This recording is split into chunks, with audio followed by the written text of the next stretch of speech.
Welcome, dear Murdochian friends, to the 2021 Iris Murdoch Christmas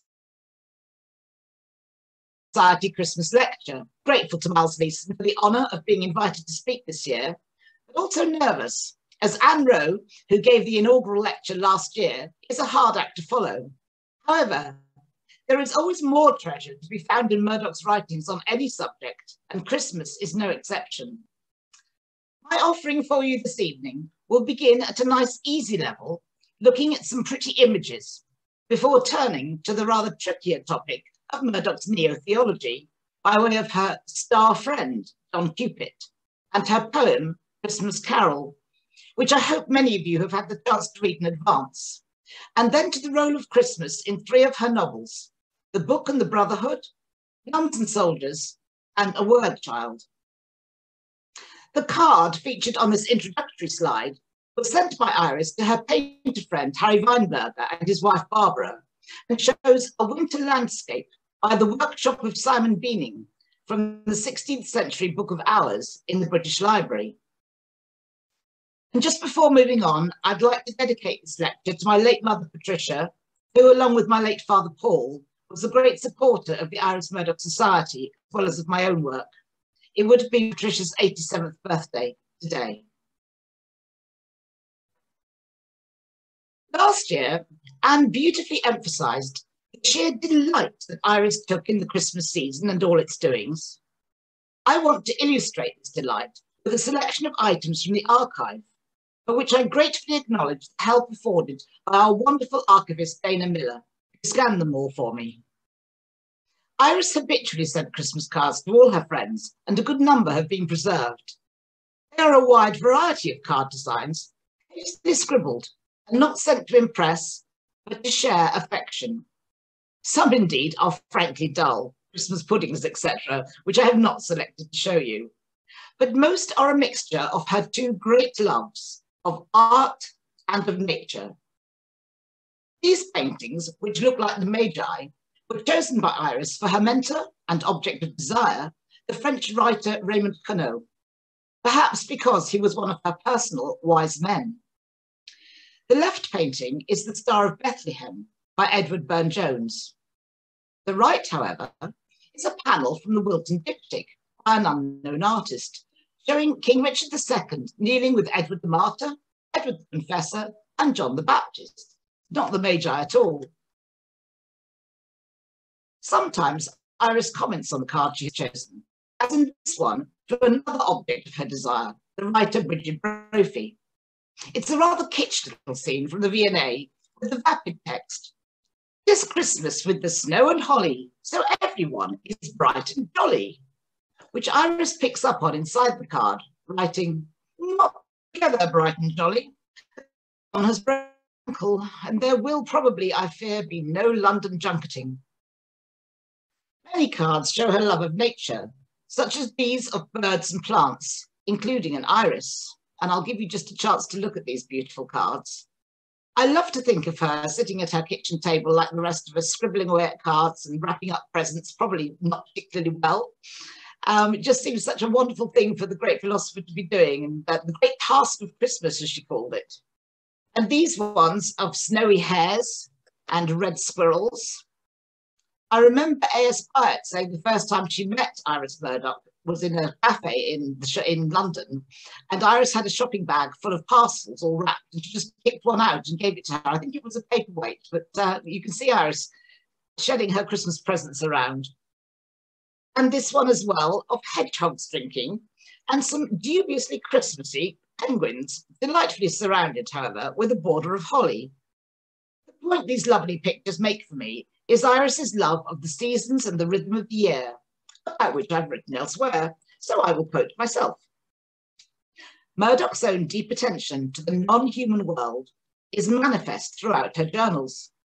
Transcribing them, one is struck by her perpetual recording of changes in the weather and the seasons, the arrival and departure each year of birds, swallows, cuckoos, fieldfares, and plants, snowdrops, daffodils, roses, asparagus, comparing dates from one year to another. She faithfully observes the seasonal rhythm of the English weather, writing on the 14th of October 1981, First frosts have come. How I love the procession of the year. Imagine being without it in some godforsaken place like California. These elements in her journals are mirrored in her novels, with their precise attention to the seasons and the weather and their detailed descriptions of the natural world. Iris's abhorrence of the unchanging Californian climate stems from her visits to and constant awareness of her lifelong friend Philippa Foot, to whom she writes, "What's it like in LA with the sun shining and no frost or robins? And you, of course, have eternal springtime." She delighted in sending Pippa much love on one of these gaudy things with yearly Christmas aerograms. An aside here, enjoying these items in the archives, Dana and I wistfully wished they still existed, but Dana discovered that aerograms were withdrawn by the Royal Mail in 2012, although they are still available in Australia. Maybe our Australian Murdoch scholar, Gillian Dooley, could send one to the archive before they all disappear. A word of thanks is due to Gillian for drawing my attention to the poem Christmas Carol, which we will shortly consider.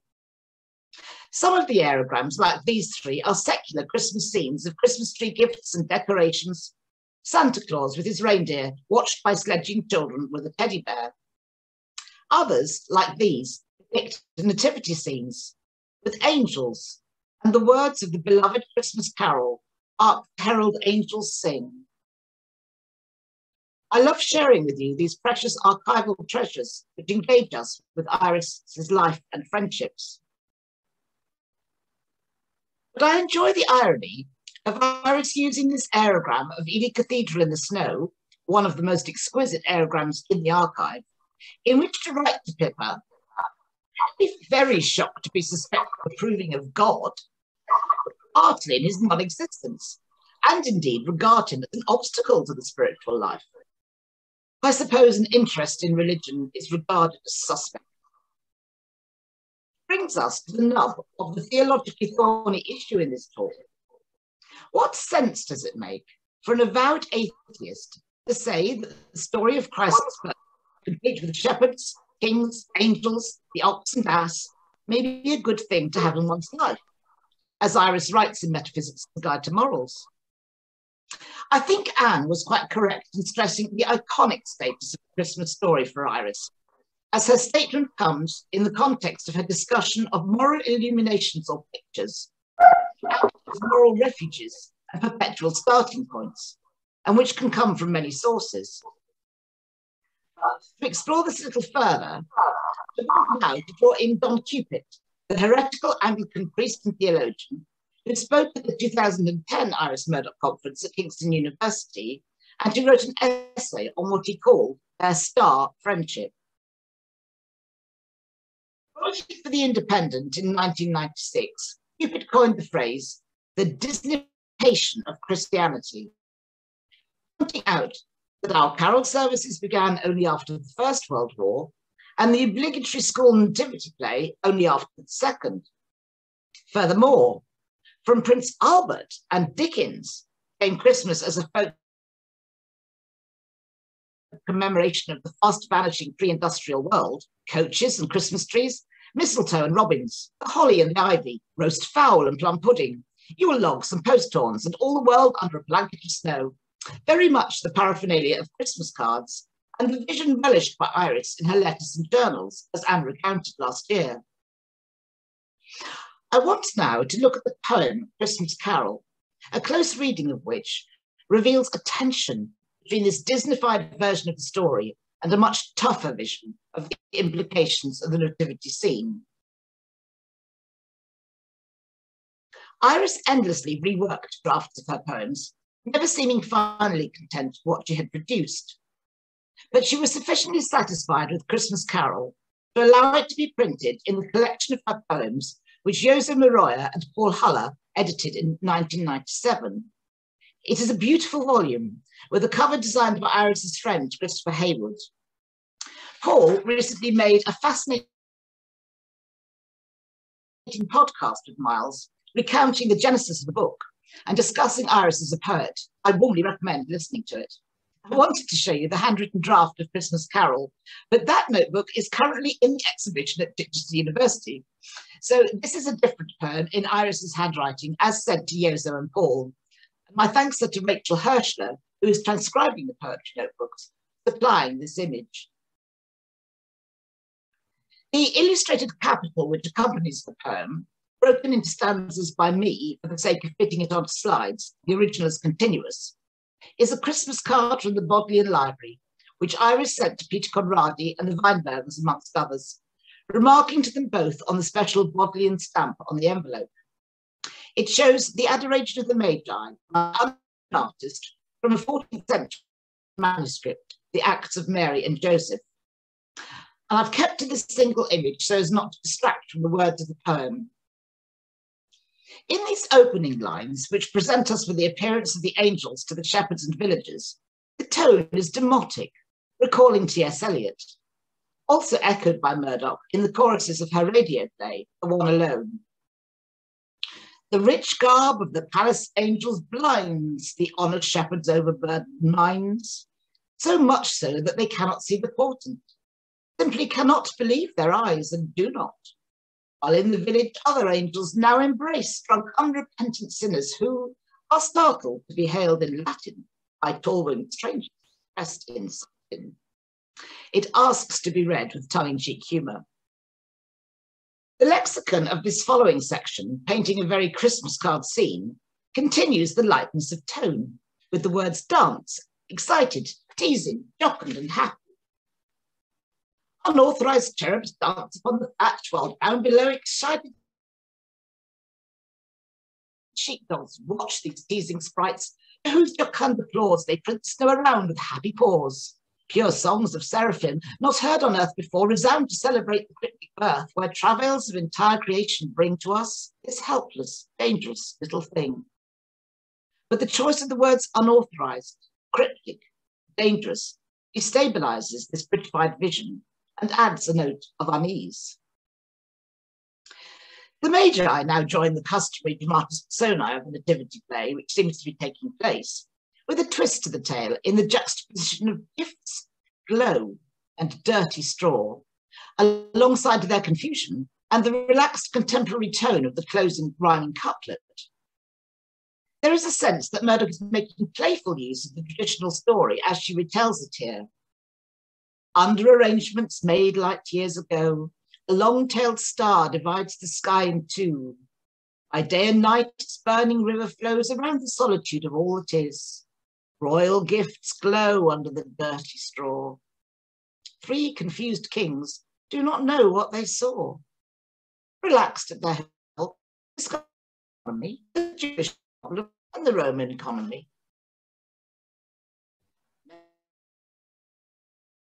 Mary and Joseph believe, as the poem gives a flashback to the Annunciation, paintings of which gave Iris much pause for thought in her journals.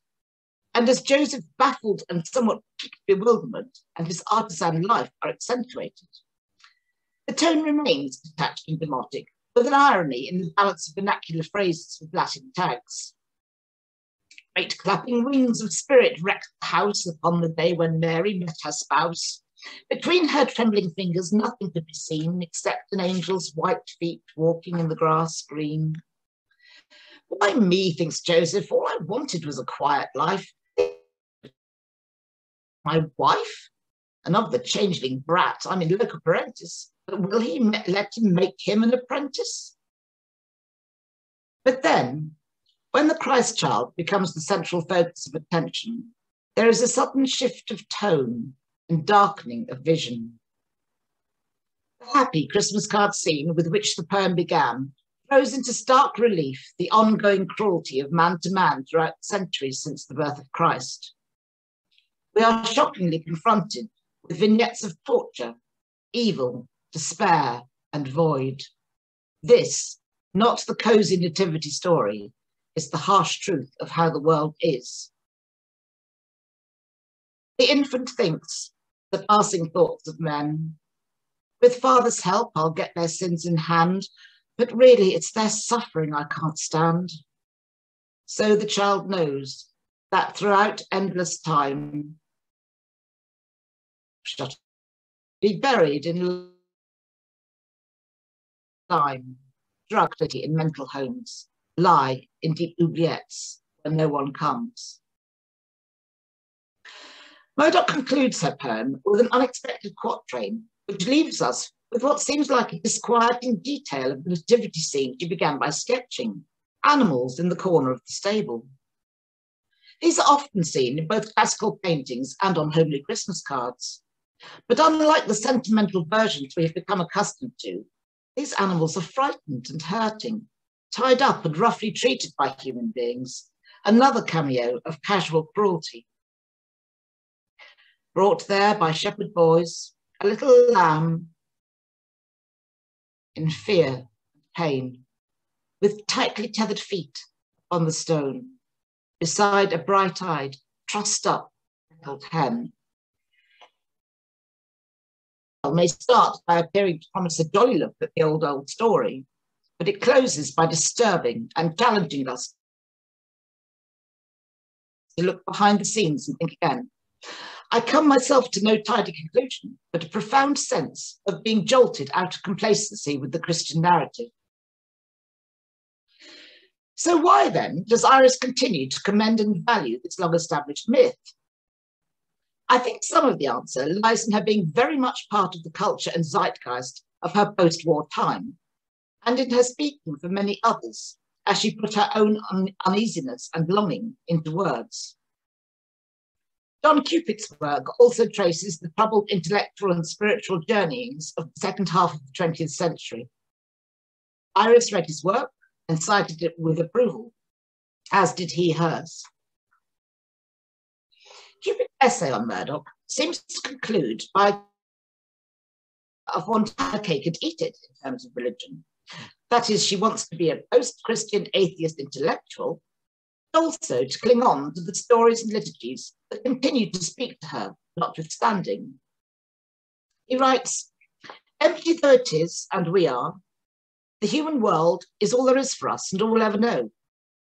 By the way we commit ourselves to it and play our brief parts in it, we can find the kind of eternal happiness in it. And that is enough for me. For Iris Murdoch, you tell me. Was she trying to have it both ways then? Yes, I think so. Yet in the opening of his provocative book, Taking Leave of God, published in 1980, the same year that Murdoch published Guns and Soldiers, Cupid makes this more general statement. I can't live with it, and I can't live without it. Such is the verdict of many people upon traditional religious belief. Iris is in many ways typical of her era, harking back wistfully to the religion of her childhood, grace in simple faith, painfully aware of the disastrous effects of the loss of religious sensibility and influence, with the knock-on effect this has on the human moral compass, an ongoing contemporary issue which she explores with urgency and passion in both her novels and her philosophy. Added to this, however, is her strong sense of the rhythm of life, so psychologically important to human beings, and her equally strong sense of the power and importance of story and symbol. We will begin with the first strand, annual rhythms. The only other book of her poems published in Murdoch's lifetime is The Year of Birds, which her friend Roald Stone illustrated with his exquisite woodcuts. It exemplifies Iris's sense of the year as being itself a special thing to be cherished. Miles chose the December poem as the poster for this Christmas lecture, which made me think afresh about it. When the dark hawberries hang down and like and the old man's beard has climbed up high in the wood, and the golden bracken has been broken by the snows, and Jesus Christ has come again to heal and pardon, then the little robin follows me through the garden. In the dark days is like a rose. The lexicon of the poem makes subtle reference to Christianity with the dripping blood, the brokenness of the golden bracken, Christ and the rose, which brings to mind the carol Es ist ein Rose entsprungen. Although the poem itself is forward to the work of healing and pardoning brought into effect by Easter, and is thus paradoxically more of a Paschal poem than a Christmas one, despite the robin. The natural calendar, which Murdoch foregrounds and celebrates in these poems, is paralleled by the liturgical calendar. Christianity did not start with Christmas, but with Easter. In terms of the Bible, nativity stories only occur in the Gospels of St. Matthew, genealogy of Joseph, Joseph's dreams, wise men and Herod, and St. Luke, shepherds, angels and animals. There is nothing about Jesus' birth in the Gospels of St. Mark or St. John, nor in St. Paul's epistles written earlier than the Gospels. In the Cambridge Dictionary of Christian Theology, Frank Sen explains that the Christian liturgical calendar developed as a way to celebrate the mystery of redemption in Christ, commemorating discrete celebrations, his life, death and resurrection and ascension, as well as preparation for his coming and the outpouring of the Holy Spirit. The liturgical observances sanctify time for Christians, the times of the day, the week, and the year, while special days, cycles of the seasons also entered the liturgical calendar. Its primary emphasis is the Paschal mystery of Christ's death and resurrection. So Easter came first. Later, as Frank Sen tells us, a second great cycle of commemoration developed around the Incarnation. It used to be thought that Christmas was invented by bishops in the 4th century as a way of countering the pagan solstice festivals. The more likely explanation is that it arose as a matter of calendrical calculation, both the creation of the world and its redemption, tied to the spring festival of Passover. Christians believe that the new creation also began in the spring, with the Annunciation to Mary, which was observed on the 6th of April in the East, 25th of December, Christmas, and 6th of January, Epiphany, occur 9 months later. The point, however, is that the natural and liturgical calendars offer a steady structure to daily life, which Iris cherished. Moving on to the second strand, Iris's belief in the power and importance of story, we will take a very brief foray into her philosophy. In Vision and Choice and Morality, she says, certain parables and stories undoubtedly owe their power to the fact that they incarnate a moral truth, paradoxical, infinitely suggestive, and open to continual reinterpretation. Her examples here are from the New Testament, the woman who broke the alabaster box of very precious ointment, and the parable of the prodigal son. And in the novelist's metaphysician, she says, maybe that in the end, the novelist will prove to be the saviour of the human race. Stories about human beings are best told in words, and that best is a matter of response to a deep and ordinary human need. For Iris, religion and literature are intrinsically connected. In The Sublime and the Beautiful Revisited, she makes the major claim that experience of the art of the novel is spiritual experience.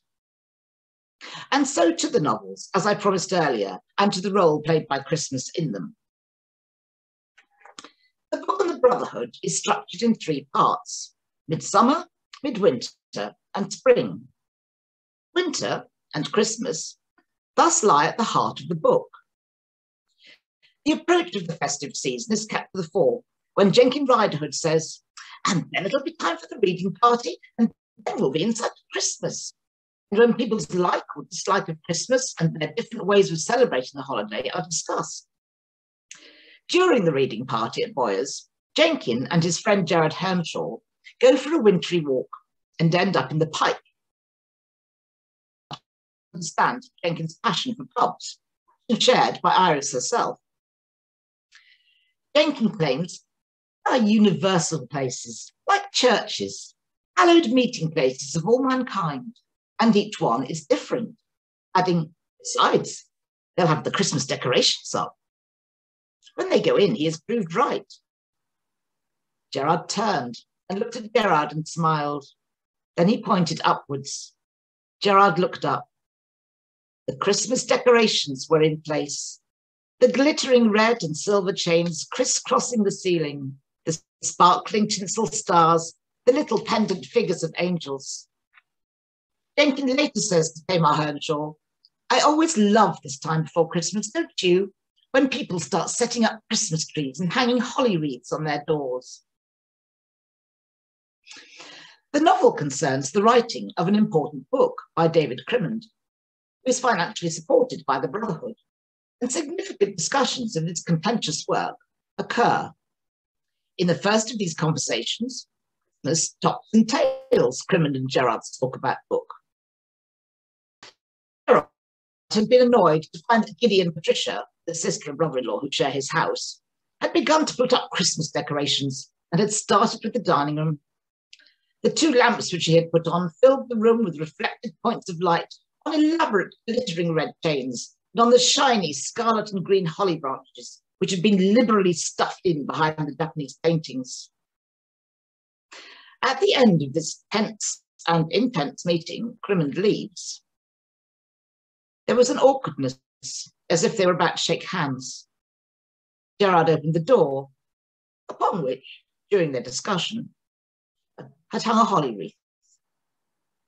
I love the way this gives a humorous twist to the solemnity of the men, the sense that while they have been arguing so seriously, Patricia has been flitting about the place, putting up frivolous decorations.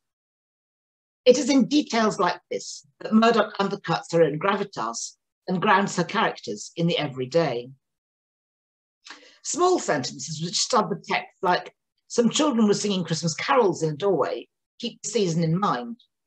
And Jenkins, unsure of what to do about his future, puts a mug with holly in it on the mantelpiece and thinks, "When I'm in Spain at Christmas, I shall get a sign." But, to the reader's shock, and apologies for the spoiler, Jenkins is dead before Christmas. As is Guy Openshaw in Nuns and Soldiers, another Murdoch novel framed by snow and Christmas. In the opening pages, we are told, the doctors doubted whether Guy would last till Christmas, and the first thing Guy's wife Gertrude tells her friend Dan, who has come out of the convent years ago, is that Guy will be dead before Christmas. The next chapter opens with, time had passed, and Guy Openshaw was dead. He lived longer than expected, but obliged the doctor's prediction by dying on Christmas Eve. Nuns and Soldiers is one of Murdoch's most sustained meditations on religion in the late 20th century. Anne Cabbage is an ex-nun, inspired by Iris's college friend Lucy Klatchko, who became Sister Marian, whose life has been ruled by the liturgical calendar and who finds herself adrift without that frame. Anne thought, "It's Lent. What will happen to me at Easter?" Easter had always seemed to her like a great slow explosion of dazzling light. She shifted her mind to thoughts of innocent, unstained things. Children at Christmas, children at Easter, children enacting the Christmas story. Here, Murdoch presents Christmas as an icon of prelapsarian, unspoiled innocence. It also acts as a marker of the length of time decency demands before the significantly named Gertrude Openshaw can remarry after Guy's death. She has 2 suitors, Polish Peter, known as the Count, and the young artist Tim Reed, whom she is clandestinely engaged. In both cases, seeing the year round is important. Gertrude had said to Tim, "You must keep this a secret," and she had added afterwards, "till Christmas." And we are also told that Anne had been quite right in her conjecture that the Count had resolved to wait until after Christmas to propose to Gertrude. This act of courteous respect to Guy costs the Count highly, as Tim has no such scruples. But Tim is aware of the impact that Guy's Christmas Eve death will continue to have on Gertrude's second marriage. In the years that lie ahead, we shall make the pilgrimage through the various anniversaries of our relationship, and then finally on towards the anniversary of Guy's death, Every year, as we celebrate Christmas, we shall be remembering that anniversary. Finally, A Word Child, the only novel I want to look at, which Anne also spoke of last year, when she pertinently remarked, "It is, I am sure, no coincidence that the final two chapters of A Word Child take place on a snowy Christmas Eve and Christmas Day, respectively. Once again, Murdoch manipulates the magic of a Christmas landscape to ameliorate censure for one of her most morally culpable characters." I am returning to the novel this year as I want to take this a little further and to argue for a very deliberate narrative decision concerning Christmas made here by Murdoch. The first 376 pages of the novel go round and round the days of the week, beginning on a Thursday. Names of the days act as running chapter headings through the 5 weeks of the narrative. Although the time frame of the current action of the story is thus quite short and fast-paced, Murdoch, as is her wont, carves out caves of retrospective history in her characters' lives. At the disastrous apex of the action, when Hilary and Kitty fall into the Thames, apologies again for the spoiler, the structure of the novel disintegrates along with Hilary's psychological state. The running headings disappear from the text in the next section, which opens with the narrator Hilary telling us there were no more days. During this interim in his previously rigidly structured life, Hilary confronts his past and his present in the company of the poet T.S. Eliot and his meditation on St. Stephen's Church, Gloucester Road, where Eliot had been churchwarden. Although religion cannot give Hilary any traditional sense of comfort or absolution, it is in this ecclesiastical setting, while contemplating the words of an avowed Christian, that Hilary finds what little peace of mind and self-acceptance he can salvage from the wreckage of his own and others' lives. The last two short sections, which close A Word Child, have running headings again, Christmas Eve and Christmas Day. The reader's attention is directed to this in the text when Hilary states, "It was Christmas Eve." After his sister Crystal and Arthur's wedding service, they all came out of the church into the extremely cold night air. There was an illuminated Christmas tree in the churchyard, and at the ensuing wedding supper, the table was laid, the chicken and plum pudding were warm in the oven, the room was decorated with paper chains. The props of the Christmas card setting are in place, the tree, the plum pudding, and the paper chains. The following morning, Hilary is walking home with Tommy. His future with him is left deliberately uncertain and ambiguous by Murdoch. But the final paragraph strongly suggests to me a new sense of hope and the possibility of change. Hilary may or may not be going to break out of the vicious circle of his chronic remorse and Nietzschean eternal return of violence. We cannot be sure either way. But the wild cascades of joy as the church bells ring in Christmas and the eternal return of the Christ child as he is endlessly born again in the frail, suffering human world offers to this reader at least the hope that Hilary's Christmas greeting to Tommy, made just after he learns of her inadvertent role in his second experience of total destruction, indicates a new ability to forgive and to move on. From all of this, it seems to me that Iris had an ambivalent relationship with Christmas, as she had with the Christian religion overall.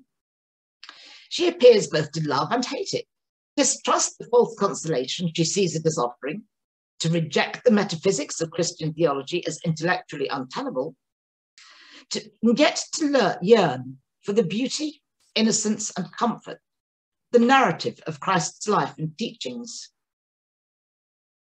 She kept Jesus Christ as an icon, despite holding no belief in God. And she seems likewise to have kept Christmas as an iconic presence in the calendar year and rejoiced in it. I don't follow Murdoch in dispensing with God, although I believe the Christmas story to be an add-on extra with little or no historical veracity. But I do agree with Iris that the story of Christ's birth, complete with shepherds, kings, angels, the ox and the ass, may be a good thing to have in one's life. So I'm happy to end this Christmas lecture, which I hope you've enjoyed, with a traditional Christmas blessing. May the joy of the angels, the gladness of the shepherds, the worship of the wise men, and the peace of the Christ child be yours this Christmas. And I wish you and your families a healthy, happy Christmas and New Year.